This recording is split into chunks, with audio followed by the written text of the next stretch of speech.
जय माता दी। ओम दुम दुर्गाय नमः। हे प्रिय भक्तों, आप सभी का संगीता धर्म सागर चैनल में दिल से स्वागत है। जब राजा जन्मेजय ने व्यास जी से कहा कि हे मुनिवर, अब आप हमें देवी के उस अद्भुत चरित्र के बारे में भी बताइए जब सभी देवताओं ने अपनी अपनी दिव्य शक्तियां और अपने अपने आयुध और आभूषण देवी को अर्पित किए थे, ये सभी प्रसंग भी हम आपके श्रीमुख से सुनना चाहते हैं। आपके मुख कमल से निकला हुआ भगवती महालक्ष्मी का यह चरित्र अमृत के समान मधुर है। इसे बार बार पान करते रहने पर भी मेरा मन तृप्ति का अनुभव नहीं करता। सूत जी महाराज कहते हैं कि महाराज जन्मेजय के ये बातें सुनकर सत्यवती नंदन व्यास जी मानो उन्हें संतुष्ट करते हुए मधुर वाणी में अपना प्रवचन कहना आरंभ किया। व्यास जी कहते हैं कि राजन, तुम बड़े ही भाग्यशाली पुरुष हो। देवी के श्री विग्रह के रूप विषयक प्रसंग में मैं अपनी बुद्धि के अनुसार विस्तार पूर्वक तुमसे कहता हूँ, सुनो। स्वयं ब्रह्मा, विष्णु, महेश और इंद्र भी भगवती के यथार्थ रूप को किसी काल में भी नहीं बता सकते, फिर मेरी क्या गणना है। देवी के जो रूप है, जैसे हैं और जिस उद्देश्य से हुए हैं, उन्हें मैं कैसे जान सकता हूँ। बस मेरी वाणी केवल इतना ही कहने में समर्थ है कि अखिल देव शक्ति रूपा भगवती प्रकट हुई। वस्तुतः देवी तो नित्य स्वरूपा है, सदा ही विराजमान रहती हैं। देवताओं का अभीष्ट सिद्ध करने के लिए कार्य की अधिकता पड़ने पर, एक रूपा होने पर भी वे अनेक प्रकार के रूप धारण कर लेती हैं। जैसे नट स्वभावतः एक होने पर भी जनता को प्रसन्न करने के लिए भांति भांति के वेश बनाकर रंग मंच पर आता है, वैसे ही ये भगवती वास्तव में निर्गुणा और अरूपा होते हुए भी देवताओं का कार्य सिद्ध करने के लिए अपने लीला के सगुण रूप धारण कर लेती हैं। जहाँ वे जैसा कार्य संपादन करती हैं, उसी के अनुसार उनके अनेक नाम पड़ जाते हैं। उनके जितने गौण नाम हैं, उन सब में धातु के अर्थ का संबंध है। हे राजन, अब जिस प्रकार तेज से भगवती का मनोहर रूप प्रकट हुआ, अपनी बुद्धि के अनुसार उसका वर्णन करता हूँ। भगवान शंकर का जो तेज था, उससे भगवती के मुख कमल की रचना हुई। श्वेत वर्ण से सुशोभित वह मुखमंडल अत्यंत विशाल एवं मनोहर आकृति वाला हुआ। यमराज के तेज से भगवती के सिर में सुंदर बाल निकल आए। सभी केश बहुत ही लंबे थे। उनका ऊपरी भाग मुड़ा हुआ था। मेघ के समान मनोहर आकृति थी। अग्नि के तेज से उन देवी के तीनों नेत्र प्रकट हुए थे। कृष्ण, रक्त और श्वेत, इन तीनों वर्णों से उन नेत्रों की शोभा हो रही थी। उनकी सुंदर बाहें संध्या के तेज से उत्पन्न हुई। वे तेज से परिपूर्ण काली टेढ़ी बाहें ऐसी जान पड़ती थी मानो कामदेव का धनुष हो। वायु के तेज से उत्तम दो कान उत्पन्न हुए। वे ना बहुत लंबे थे और ना छोटे ही। कुबेर के तेज से अत्यंत मनोहर नासिका प्रकट हुई। उसकी आकृति बड़ी ही आकर्षक थी। तिल के फूल के समान उसका आकार था। हे राजन, उन देवी के अत्यंत चमकीले एवं मनोहर दांत प्रजापति के तेज से प्रकट हुए थे। कुंद के अग्र भाग के समान उनका आकार था। देवी का अत्यंत लालिमामय अघरोष्ठ अरुण के तेज से प्रकट हुआ था तथा ऊपर का होंठ स्वामी कार्तिकेय के तेज से उत्पन्न हुआ था। भगवान विष्णु के तेज से उनकी 18 भुजाएं उत्पन्न हुई। वसुओं के तेज से लाल वर्ण वाली उंगलियां प्रकट हुई। चंद्रमा के तेज से दोनों उत्तम स्तनों का तथा इंद्र के तेज से मध्य भाग कटी प्रदेश का प्रादुर्भाव हुआ, जिसे 3 रेखाएं सुशोभित कर रही थी। वरुण के तेज से जंघाएं और पिंडलियां तथा पृथ्वी के तेज से नितंब भाग प्रकट हुआ, जो बड़ा ही विशाल था। राजन, इस प्रकार तेज पुंज से सुंदर आकार वाली वह देवी प्रकट हो गई। उनका स्वर अत्यंत मधुर था। उनके सभी अंग मनोहर थे। नेत्रों की छवि अनुपम थी। मुख मुस्कान से भरा हुआ था। महिषासुर के द्वारा सताए हुए संपूर्ण देवता उन्हें देखकर आनंद में विवल हो उठे।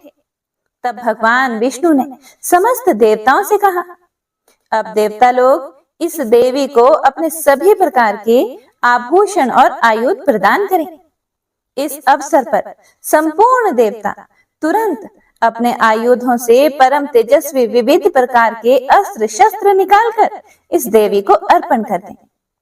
व्यास जी कहते हैं, भगवान विष्णु के वचन सुनकर संपूर्ण देवता आनंद पूर्वक अपने अस्त्र शस्त्र आभूषण और वस्त्र तुरंत भगवती को देने लगे। क्षीर सागर ने 2 दिव्य वस्त्र जिनका रंग लाल था और जो कभी जीर्ण नहीं होने वाले थे तथा एक अत्यंत चमकीला सुंदर हार देवी को भेंट किया।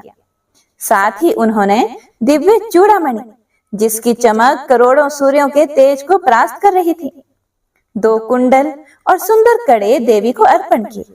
विश्वकर्मा जी ने प्रसन्नता पूर्वक बाहुओं के लिए केयूर और कंगन जो अत्यंत अद्भुत एवं अनेक प्रकार के रत्नों से अलंकृत थे देवी को भेंट किए। त्वष्टा ने सुंदर चरणों में पहनने के लिए निर्मल नुपुर जिनसे मधुर ध्वनि निकल रही थी तथा जो रत्नों से भूषित एवं सूर्य के समान प्रकाशमान थे भगवती को भेंट किए। त्वष्टा का हृदय बड़ा ही उदार था। उन्होंने कंठहार और उंगलियों में पहनने के लिए रत्नों की बनी हुई अंगूठियां भी दी। वरुण ने कभी न कुम्हलाने वाले कमलों की माला भगवती को भेंट की। वैजयंती नाम से विख्यात यह हार उत्तम गंधों से परिपूर्ण था। उस पर भौरे मंडरा रहे थे। हिमवान ने संतुष्ट होकर सवारी के लिए सुनहरे रंग का सुंदर सिंह तथा अनेक प्रकार के रत्न समर्पित किए। फिर तो सर्वोपरि विराजमान रहने वाली वे देवी दिव्य आभूषणों से अलंकृत होकर सिंह पर बैठ गई। देवी में सभी उत्तम लक्षण वर्तमान थे। तब भगवान विष्णु ने अपने चक्र से चक्र उत्पन्न करके भगवती को अर्पण किया। उस प्रकाशमान चक्र में हजारों अरे थे। राक्षसों के सिर काटने में वह पूर्ण समर्थ था।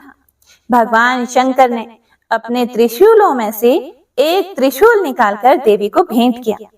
उस उत्तम त्रिशूल में देवताओं का भय दूर करने की पर्याप्त क्षमता थी। प्रसन्न आत्मा वरुण ने अपने शंख में से एक अत्यंत चमकीला स्वच्छ एवं सुंदर शंख उत्पन्न करके भगवती की सेवा में समर्पित किया। उससे निरंतर ध्वनि हो रही थी।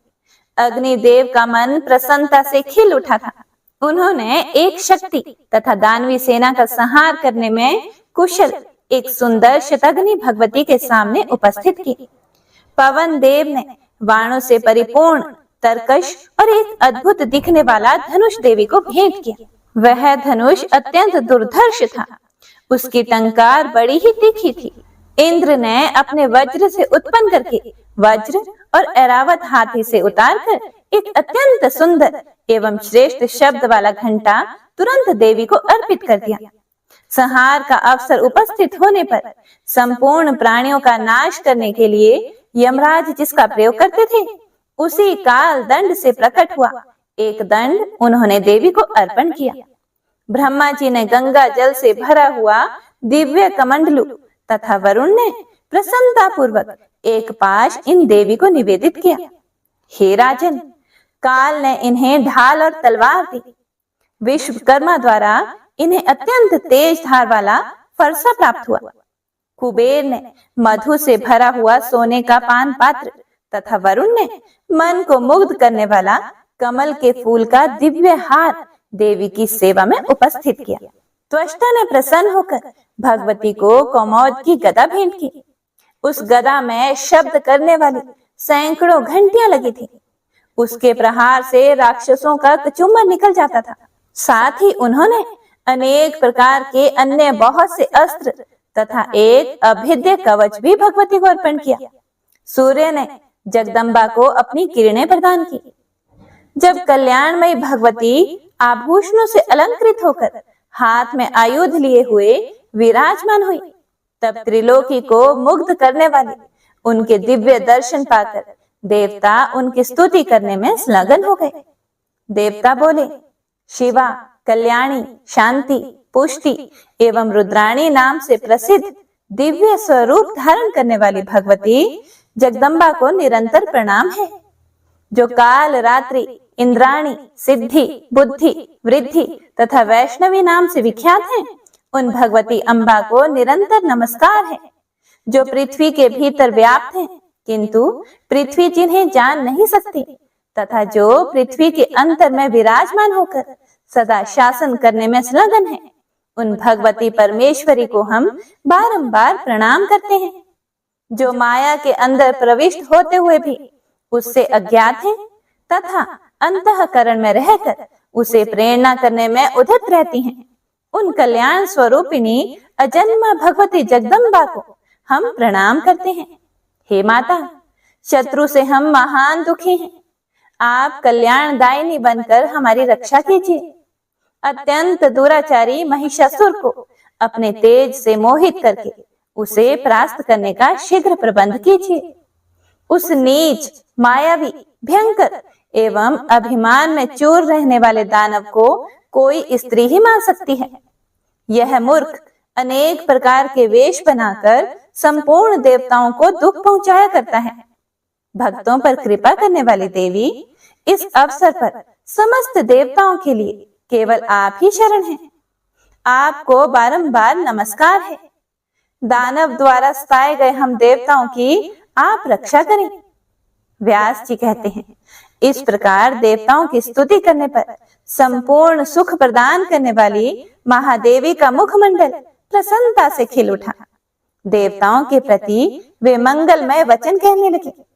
देवी बोली कि हे देवताओं, अब उस मूर्ख महिषासुर से आप निडर हो जाइए। मैं शीघ्र ही उस अज्ञानी एवं वराभिमानी दैत्य को संग्राम में मार डालूंगी। व्यास जी कहते हैं, देवताओं से ऐसा कहकर अत्यंत स्पष्ट स्वर में देवी बड़े जोर से हंस पड़ी। वे बोली, भ्रम और मोह से युक्त यह कैसा विचित्र जगत है। आज समस्त देवता महिषासुर से अत्यंत भयभीत हो रहे हैं। इनका कलेजा थर्रा उठा है। आदरणीय देवताओं, प्रारब्ध बड़ा ही घोर एवं दुर्जय है, क्योंकि काल और कर्ता होने का सौभाग्य उसी को प्राप्त है। उसी के विधान अनुसार सुख और दुख प्राप्त होते हैं। यों कुछ हंस कर बात करने के बाद देवी ने अट्टहास पूर्वक उच्च स्वर से गर्जना की। उस महान भयंकर शब्द को सुनकर दानव डर गए। उस अद्भुत शब्द से पृथ्वी कांप उठी। संपूर्ण पर्वत डगमगाने लगे। गंभीर समुद्र में तरंगे उठने लगी। उस गर्जना के प्रभाव से सुमेरु पर्वत अपने स्थान से खिसक पड़ा। संपूर्ण दिशाएं भीषण ध्वनि से गूंज उठी। उस गगन भेदी उच्च ध्वनि को सुनकर दानवों के सर्वांग में भय व्याप्त हो गया। देवताओं को अपार हर्ष हुआ। देवी, आपकी जय हो, आप हमारी रक्षा करें। ऐसा कहकर वे सब के सब देवी से प्रार्थना करने लगे। मद में चूर रहने वाले महिषासुर ने भी वह गर्जना सुनी। वह क्रोध से तमतमा उठा। शंकित होकर उसने उपस्थित दानवों से पूछा, यह क्या हो रहा है? और आज्ञा दी कि इस विशिष्ट ध्वनि के विषय में जानकारी प्राप्त करने के लिए दूत अभी जाएं और पता लगाएं कि यह अत्यंत कठोर एवं कान के पर्दे को फाड़ने की क्षमता रखने वाला यह शब्द किसके मुख से निकलता है। ऐसी गर्जना करने वाला देवता अथवा दानव जो कोई भी हो, दूत उस दुष्ट को पकड़कर मेरे पास ले आए। वह महान नीच एवं अभिमानी है, तभी तो ऐसा गर्ज रहा है। मैं उसे मृत्यु के मुख में झोंक दूंगा। निश्चय ही उस मूर्ख की आयु समाप्त हो गई है। अब मेरे हाथ वह यमराज के घर जाना चाहता है। देवता तो कभी के परास्त हो गए थे। भय से उनका कलेजा कांप उठा था, इसीलिए वे ऐसी गर्जना नहीं कर सकते। जिन्होंने मेरी अधीनता स्वीकार कर ली है, उन दानवों का यह काम हो नहीं सकता। यह तो असंभव है। फिर किस मूर्ख ने ऐसा दुस्साहस किया है? क्यों ऐसी गर्जना हुई? इस विषय की समुचित जानकारी प्राप्त करके दूत तुरंत मेरे पास लौट आए। तब मैं जाकर व्यर्थ परिश्रम करने वाले उस दुराचारी को मार डालूंगा। व्यास जी कहते हैं, महिषासुर के इस प्रकार आज्ञा देने पर दूत भगवती जगदम्बा के पास पहुंचा। देवी के सर्वांग अत्यंत मनोहर थे। 18 भुजाएं थी। उनका दिव्य विग्रह संपूर्ण आभूषणों से अलंकृत था। उनमें सभी उत्तम लक्षण विद्यमान थे। उन कल्याणमयी देवी ने हाथों में श्रेष्ठ आयुध धारण कर रखे थे। वे हाथ में पान पात्र लेकर निरंतर मधु पी रही थी। भगवती की ऐसी झांकी पाकर दूत डर गए। उनके सर्वांग में त्रास छा गया।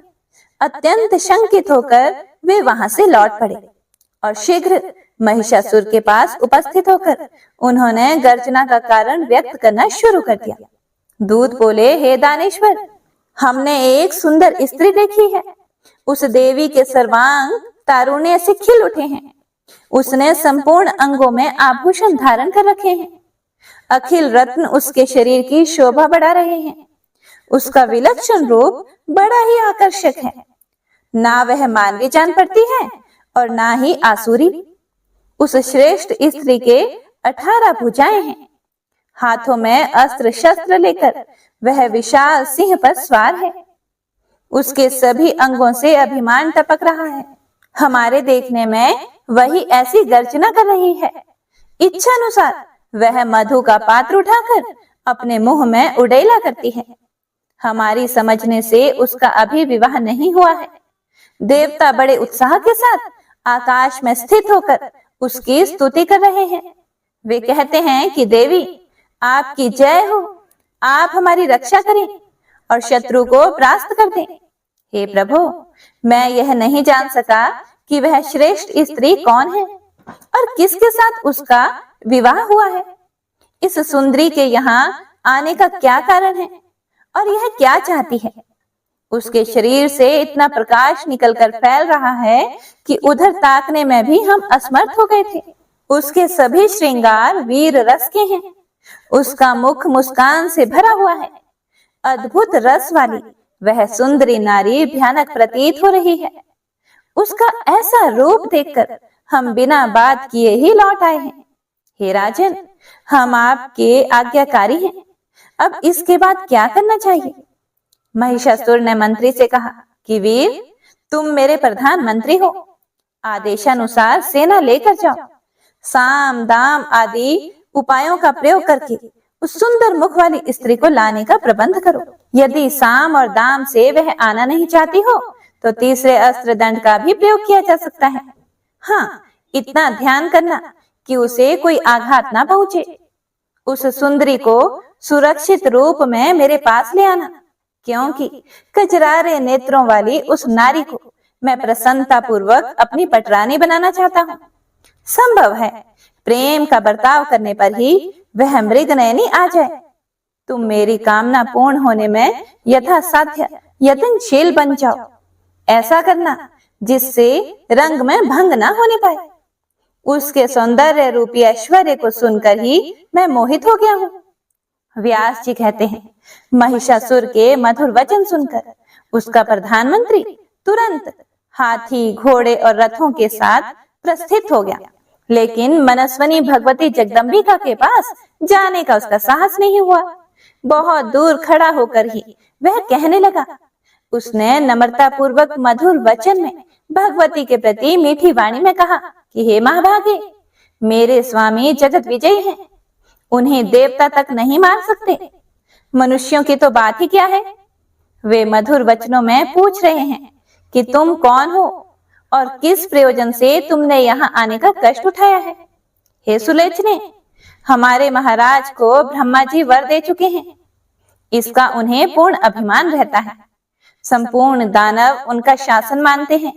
वे बलवान एवं इच्छानुसार रूप धारण करने में समर्थ हैं। महिषासुर उनका नाम है। मन को मुग्ध करने वाला सुंदर रूप बनाकर तुम आई हो, यह सुनकर वे तुमसे मिलना चाहते हैं। अभी मनुष्य का रूप धारण करके वे तुम्हारे पास आएंगे। हे सुंदरी, तुम्हारा जैसी रुचि हो वही करो। हमें सभी बातें मान्य हैं। मृगलोचने, मेरे बुद्धिमान स्वामी तुम्हारे प्रति अटूट श्रद्धा रखते हैं। उचित जान पड़े तो तुम उनके पास चली जाओ। नहीं तो मैं उन्हें ही यहाँ बुला लाऊं। हे देवेश्वरी, तुम्हारी जैसी अभिलाषा हो वही करने के लिए मैं प्रस्तुत हूँ। महाराज महिषासुर तुम्हारे रूप की प्रशंसा सुनकर अत्यंत वशीभूत हो गए हैं। हे मृगलोचने, शीघ्र आज्ञा दो, मैं उसी का पालन करना अपना परम कर्तव्य समझता हूँ। व्यास जी कहते हैं, महाराज, भगवती जगदम्बा श्रेष्ठ स्त्री के रूप में विराजमान थी। महिषासुर के मंत्री की बात सुनकर वे मुस्कुराती हुई मेघ की भांति गंभीर वाणी में उससे कहने लगी। देवी ने कहा, मंत्रीवर, तुम्हें यह निश्चित रूप से समझ लेना चाहिए कि मैं देवताओं की जननी हूँ। मेरा नाम महालक्ष्मी है। संपूर्ण दैत्यों को मारने के लिए ही मैं प्रकट होती हूँ। महिषासुर का वध करने के लिए समस्त देवताओं ने मुझसे प्रार्थना की है। उस दानव के कारण देवता अत्यंत कष्ट भोग रहे हैं। इस समय उन्हें यज्ञ में भाग भी नहीं मिल रहा है। इसीलिए आज मेरा यहाँ आना हुआ है। मंत्रीवर, मैं महिषासुर को मारने के प्रयत्न में लगी हूँ। मैं अकेली ही नहीं हूँ, मेरे साथ विपुल सेना है। अनग, तुमने जो साम नीति का प्रयोग करके आदर पूर्वक मेरा स्वागत किया है, मीठे वचन कहे हैं, इससे मैं तुम पर संतुष्ट हूँ। अन्यथा निश्चय जानो, मेरी दृष्टि प्रलय अग्नि की तुलना करने वाली है। उसके प्रभाव से तुम्हारे प्राण नहीं बच सकते। अब तुम मेरी बात मानकर उस पापी महिषासुर के पास जाकर उससे ये वचन कहना, यदि तुझे प्राणों का लोभ हो तो अभी तुरंत पाताल चला जा। तू नहीं जाना चाहता तो तुझ अपराधी एवं दुष्ट को मैं युद्ध भूमि में मार डालूंगी। मेरे बाण से तेरे शरीर की धज्जियां उड़ जाएंगी। तेरे लिए यमराज के घर जाना आवश्यक हो जाएगा। मेरी इस दयालुता को समझकर तू इसी क्षण इस लोक से विदा हो जा। अरे मूर्ख, तेरे मर जाने पर देवता स्वर्ग पर अधिकार प्राप्त कर लेंगे। अतएव सागर पर्यंत इस पृथ्वी का परित्याग करके तू अकेला ही यहाँ से हट जाने की व्यवस्था कर ले। मूर्ख, मेरे बाण तेरे शरीर को लक्ष्य बनाए, इससे पहले ही पाताल चले जाने में ही तेरा कुशल है। यदि तेरे मन में युद्ध करने की इच्छा हो तो अभी अपने संपूर्ण महाबली वीरों के साथ यहाँ चला आ। मैं तुझे यमराज के घर भेजने के लिए तत्पर हूँ। अरे प्रचंड मूर्ख, तेरे जैसे असंख्य दानवों का प्रत्येक युग में मैंने वध किया है, वैसे ही तुझे भी युद्ध भूमि में मार डालूंगी।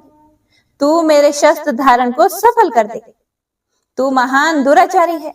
ब्रह्मा के द्वारा तुझे जो वर मिल गया है उसका अभिमान मत कर। केवल स्त्री ही तेरा वध कर सकती है, यह निश्चित जानकर तूने प्रधान देवताओं को असीम कष्ट पहुंचाया है। अस्तु, ब्रह्मा का वचन सत्य करना परम आवश्यक है। इसीलिए अनुपम स्त्री का रूप धारण करके तुझ अपराधी को मारने के विचार से ही मैं यहाँ प्रकट हुई हूँ। अरे मूर्ख, यदि तुझे जीने की इच्छा हो तो आज ही देवताओं के स्थान को छोड़कर पाताल में चला जा, जहाँ सांपों का साम्राज्य है। अपनी स्वेच्छा पूर्वक चला जा।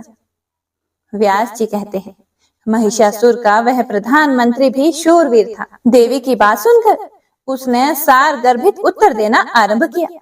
देवी, तुम अभिमान में चूर रहने वाली स्त्री के समान बातें करती हो। कहाँ तुम और कहाँ वे दानवराज?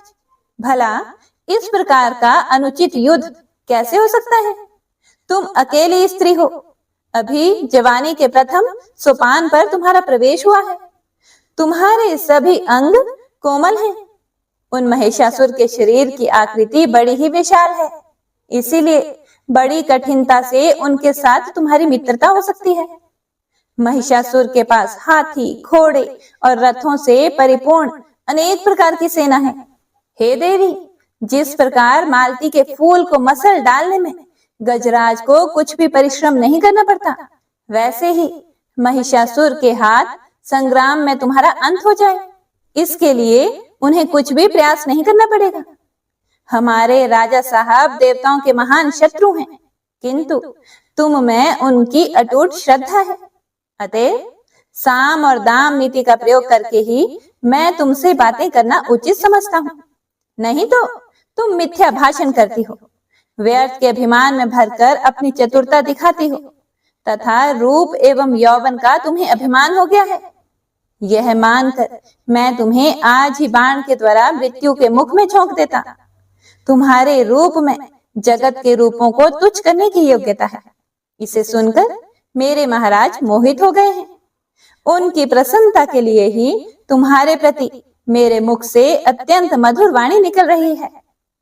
विशाल लोचने, उनके संपूर्ण राज्य और धन पर तुम्हारा ही अधिकार रहेगा। वे तुम्हारे सेवक होकर ही रहेंगे। मृत्युदायी क्रोध का परित्याग करके तुम उनसे प्रेम भाव बनाने की कृपा करो। तुम्हें तो शीघ्र ही राजा महिषासुर की पटरानी बन जाना चाहिए। महिषासुर से संबंध हो जाने पर संसार जनित समस्त सुख तुम्हारे लिए सुलभ हो जाएंगे। देवी ने कहा कि मंत्रीवर सुनो, मैं शास्त्र की मर्यादा के अनुसार चतुरता का आश्रय लेकर वाक्यों का बिल्कुल सार अर्थ तुम्हें बताती हूँ। मेरी समझ में आ गया है कि तुम महिषासुर के प्रधानमंत्री हो। तुम्हारे इन वचनों से स्वतः सिद्ध हो रहा है कि तुम्हें भी पाश्विक बुद्धि ही प्राप्त है। जिसके तुम जैसे मंत्री है वह भला बुद्धिमान कैसे हो सकता है? तुम दोनों एक समान हो। ब्रह्मा ने तुम्हारी अच्छी जोड़ी मिलाई है। मूर्ख, मेरे विषय में तुमने जो कहा है, स्त्री स्वभावशाली हो, सो विचार पूर्वक देखो तो क्या मैं पुरुष नहीं हूँ? मैंने स्वाभाविक गति से स्त्री का वेश धारण कर लिया है। तुम्हारे स्वामी स्त्री के हाथ अपनी मृत्यु मांग चुके हैं। उसे पूरा करने के लिए ही मुझे ऐसा करना पड़ा है। इसमें मैं तो यही समझती हूँ कि वह प्रचंड मूर्ख है। वीर रस के तत्व से वह निरंतर अपरिचित रहा है। स्त्री के हाथ से मरना पराक्रमहीन के लिए भले ही सुखकर प्रतीत हो, शूरवीर के लिए तो यह महान कष्टप्रद है। ऐसी ही निंदनीय मृत्यु स्वयं बुद्धिमान बनने वाले तुम्हारे स्वामी महिषासुर ने मांगी है। इसीलिए स्त्री का रूप धारण करके उस कार्य को संपन्न करने के विचार से ही मैं यहाँ उपस्थित हुई हूँ। तुम्हारे धर्मशास्त्र विरोधी वाक्यों से मैं कैसे डर सकती हूँ? इसीलिए तुम शीघ्र ही अपने राजा के पास जाओ और उसे मेरी सारी बातें सुना दो। फिर वह तुम्हें जो आदेश दे वैसा ही करना। तुम्हें यदि प्राणों का मोह हो तो इंद्र स्वर्ग का राज्य करें, देवताओं को भविष्य प्राप्त करने का सुअवसर मिले और तुम लोग रसातल चले जाओ। हे मूर्ख, संभव है दुराचारी महिषासुर के विचार इसके विपरीत हों। उस अवस्था में तुम लोग मेरे साथ युद्ध कर सकते हो। सभी प्रधान देवता युद्ध भूमि में परास्त हो चुके हैं। तुम्हारी यह मान्यता निर्मूल है, क्योंकि दैववश ब्रह्मा जी ने वर दे रखा था। इसी कारण वह परिस्थिति आ गई थी। व्यास जी कहते हैं, भगवती जगदम्बा की बात सुनकर महिषासुर के प्रधानमंत्री ने विचार किया कि मुझे अब क्या करना चाहिए। युद्ध करना ठीक है अथवा महाराज के पास लौट चलना? मेरे महाराज अवश्य ही कामातुर हो रहे हैं। उन्होंने इस स्त्री के साथ विवाह करने के उद्देश्य से ही मुझे यहाँ भेजा है। तब मैं उनकी मानसिक सरसता को भंग करके उनके पास कैसे जाऊं? अतः सर्वोत्तम यही है कि मैं बिना युद्ध किए ही राजा के पास पहुंचूं और उनसे निवेदन कर दूं कि वे शीघ्र स्वयं यहाँ आने का प्रबंध करें। वे महाराज महिषासुर बुद्धिमानों में श्रेष्ठ हैं। उनके पास तो बहुत से निपुण मंत्रियों का समाज है।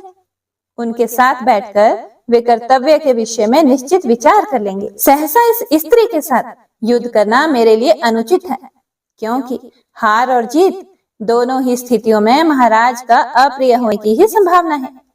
संभव है यह स्त्री मुझे मार डाले अथवा जिस किसी उपाय से मैं ही इसे मारने में सफलता प्राप्त कर लूं, तब भी तो मैं राजा महिषासुर का कोप भाजन ही बनूंगा।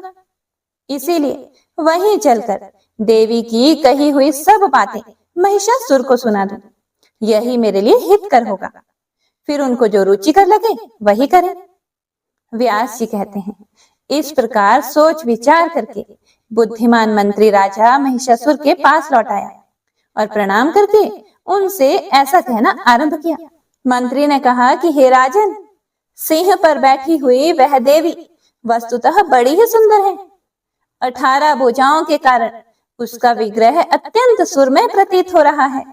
उसने भुजाओं में अस्त्र शस्त्र धारण कर रखे हैं। हे महाराज, मैंने उस देवी से ऐसा कहा कि हे भामिनी, तुम राजा महिषासुर की सेवा में चलो। वे त्रिलोकी के स्वामी हैं। तुम उनकी प्रेयसी रानी बनने का सुअवसर प्राप्त करो। तुम ही उनकी पटरानी बनोगी, यह बिल्कुल निश्चित है। वे तुम्हारे वशवर्ती बनकर आज्ञा पालन करने में सदा तत्पर रहेंगे। सुंदरी, महिषासुर को अपना स्वामी बनाकर दीर्घ काल तक त्रिलोकी की संपत्ति भोगो और स्त्रियों में सबसे अधिक भाग्यशालिनी बनने का अवसर प्राप्त करो। मेरी यह सभी बातें सुनकर विशाल नेत्रों वाली वह देवी पहले तो अहंकार के वश होकर किंकरत्व विमूढ़ सी हो गई। फिर हंसकर उसने मुझसे कहा, भैंस के पेट से पैदा हुआ महिषासुर पशुओं से भी गया गुजरा है। मैं देवताओं का हित करने के विचार से उसे देवी की बलि चढ़ा दूंगी। अरे मूर्ख, जगत में कौन ऐसी मूर्ख स्त्री है जो महिष को पति बनाए? फिर मुझ जैसी विवेकवर्ती स्त्री उसे कैसे स्वामी बनाने में विचार कर सकती है? सींग वाली भैंस ही उस सींग वाले भैंसे को अपना पति बनाया करे। मैं उस महिष को अपना पति नहीं बना सकती। मैं तो युद्ध भूमि में उपस्थित होकर उसके साथ युद्ध करूंगी। मेरे हाथ देवताओं से शत्रुता करने वाला महिषासुर काल का कलेवा बन जाएगा। हे दुष्ट, यदि तुझे जीने की इच्छा हो तो पाताल भाग जा। राजन, उस स्त्री ने बड़ी कठोर बातें मुझसे कही हैं। उन्हें सुनकर बहुत विचार करने के बाद मैं वहां से लौट आया हूँ। रस भंग हो जाने की आशंका से मैंने उसके साथ युद्ध नहीं छेड़ा। आपकी विशेष आज्ञा पाए बिना ऐसा व्यर्थ उद्यम मैं कैसे कर सकता था? हे राजन, वह सुंदरी असीम बल के अभिमान में चूर है। भविष्य में क्या होगा, यह बात मेरी समझ से तो बाहर है। स्वयं आप ही इसका निर्णय करें। युद्ध करना या यहाँ से भाग जाना, कौन सा काम कल्याणप्रद होगा? इसके अंतिम निर्णय तक पहुंचने में मेरी बुद्धि असमर्थ है। व्यास जी कहते हैं, मंत्री की बात सुनकर अभिमान में चूर रहने वाले महिषासुर ने अपने बूढ़े मंत्रियों को बुलाया और उनसे मंत्रणा की। राजा महिषासुर ने कहा कि हे मंत्रियों, इस अवसर पर हमें क्या करना चाहिए? आप लोग शीघ्र अपना अंतिम निर्णय व्यक्त करें। शंबरासुर से संबंध रखने वाली माया की भांति देवताओं की रची हुई यह माया ही सामने आ गई है क्या? इस कार्य में आप लोग परम प्रवीण हैं। तरह तरह के उपाय सोचने में आपकी बुद्धि बड़ी ही कुशल है। ऐसी परिस्थिति आ जाने पर साम दाम आदि उपायों में से किसका अवलंबन करना चाहिए, यह मुझे सूचित करें। फिर मंत्री बोले कि महाराज, प्रत्येक समय सत्य और प्रिय वचन ही बोलना चाहिए। विवेकी पुरुष हितकर कार्य के विषय में भली भांति सोच समझकर ही अपना मत व्यक्त किया करते हैं। राजन, कुछ बातें तो सत्य और हितकर होती हैं, कितनी ही बातें प्रिय होते हुए भी अहितकर होती हैं। जैसे औषध जगत में मनुष्यों को खाते समय अप्रिय होते हुए भी परिणाम में रोग नाश रूपी हित का साधक होता है। राजन, यह विचार बड़ा ही गहन है। इस अवसर पर हम कैसे और क्या कहें? किस कार्य का परिणाम अच्छा होगा अथवा बुरा, इसे त्रिलोकी में कौन जान सकता है? राजा महिषासुर ने कहा, एक बार सब लोग अपनी अपनी बुद्धि के अनुसार मत व्यक्त करें। सबके विचार सुनकर मैं सोच लूंगा। कार्यकुशल पुरुष को चाहिए कि वह बहुत से लोगों के मत को जानकर उस पर बार बार विचार करे, फिर जो कार्य हितकर लगे उसे अपनाने की चेष्टा करे। व्यास जी कहते हैं, राजा महिषासुर के ऐसे वचन सुनकर महाबली विरूपाक्ष उसे प्रसन्न करते हुए झट से बोल उठा। विरूपाक्ष ने कहा कि हे राजन, यह एक साधारण स्त्री है। अभिमान में भरी होने के कारण इसके मुख से ऐसे वचन निकल रहे हैं। केवल डराने के लिए ही इसकी ऐसी बातें हैं। इसे आप समझ लीजिए। स्त्रियां बढ़ा चढ़ाकर बहुत सी बातें ऐसा क्या करती हैं ताकि युद्ध में किसी प्रकार परास्त न हो सके, किंतु उनके असत्यपन और साहस को जानने वाला कौन पुरुष उनसे डर सकता है? हे राजन, आप त्रिलोकी पर विजय प्राप्त कर चुके हैं।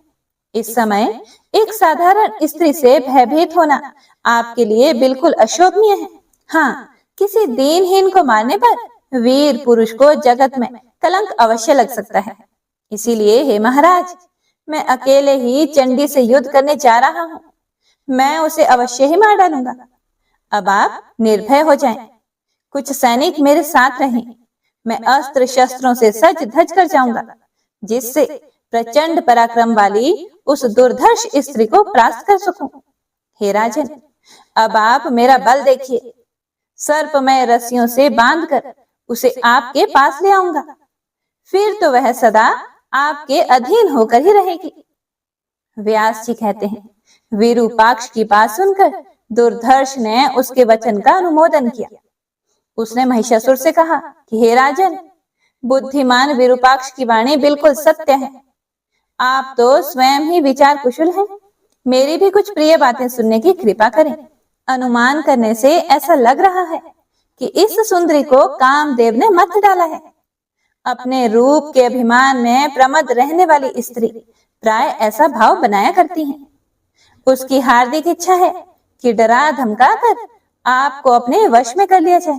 इनके इस अभिप्राय को रसज्ञ पुरुष भली भांति समझ लेते हैं।